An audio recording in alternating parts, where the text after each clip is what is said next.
Dari Paulus, hamba Allah dan Rasul Yesus Kristus, untuk memelihara iman orang-orang pilihan Allah dan pengetahuan akan kebenaran seperti yang nampak dalam ibadah kita, dan berdasarkan pengharapan akan hidup yang kekal, yang sebelum permulaan zaman sudah dijanjikan oleh Allah yang tidak berdusta, dan yang pada waktu yang dikehendakinya telah menyatakan firman-Nya dalam pemberitaan Injil yang telah dipercayakan kepadaku sesuai dengan perintah Allah, Juru Selamat kita. Kepada Titus, anakku yang sah menurut iman kita bersama, kasih karunia dan damai sejahtera dari Allah Bapa dan Kristus Yesus Juru Selamat kita menyertai engkau. Aku telah meninggalkan engkau di Kreta dengan maksud ini, supaya engkau mengatur apa yang masih perlu diatur, dan supaya engkau menetapkan penetua-penetua di setiap kota, seperti yang telah kupesankan kepadamu, yakni orang-orang yang tak bercacat, yang mempunyai hanya satu istri, yang anak-anaknya hidup beriman, dan tidak dapat dituduh karena hidup tidak senonoh atau hidup tidak tertib.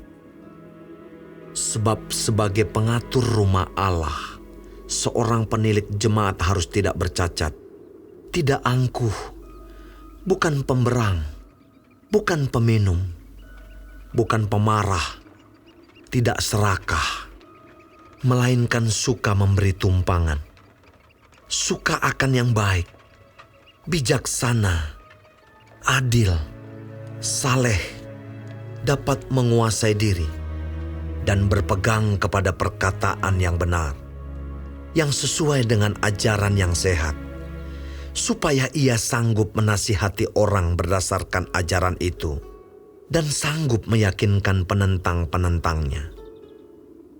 Karena sudah banyak orang hidup tidak tertib, terutama di antara mereka yang berpegang pada hukum sunat. Dengan omongan yang sia-sia mereka menyesatkan pikiran. Orang-orang semacam itu harus ditutup mulutnya, karena mereka mengacau banyak keluarga dengan mengajarkan yang tidak-tidak untuk mendapat untung yang memalukan. Seorang dari kalangan mereka, nabi mereka sendiri, pernah berkata, "Dasar orang Kreta pembohong, binatang buas, pelahap yang malas." Kesaksian itu benar. Karena itu tegurlah mereka dengan tegas, supaya mereka menjadi sehat dalam iman, dan tidak lagi mengindahkan dongeng-dongeng Yahudi dan hukum-hukum manusia yang berpaling dari kebenaran.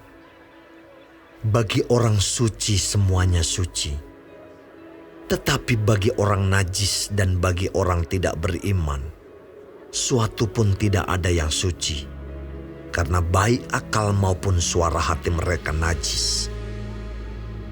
Mereka mengaku mengenal Allah, tetapi dengan perbuatan mereka, mereka menyangkal Dia.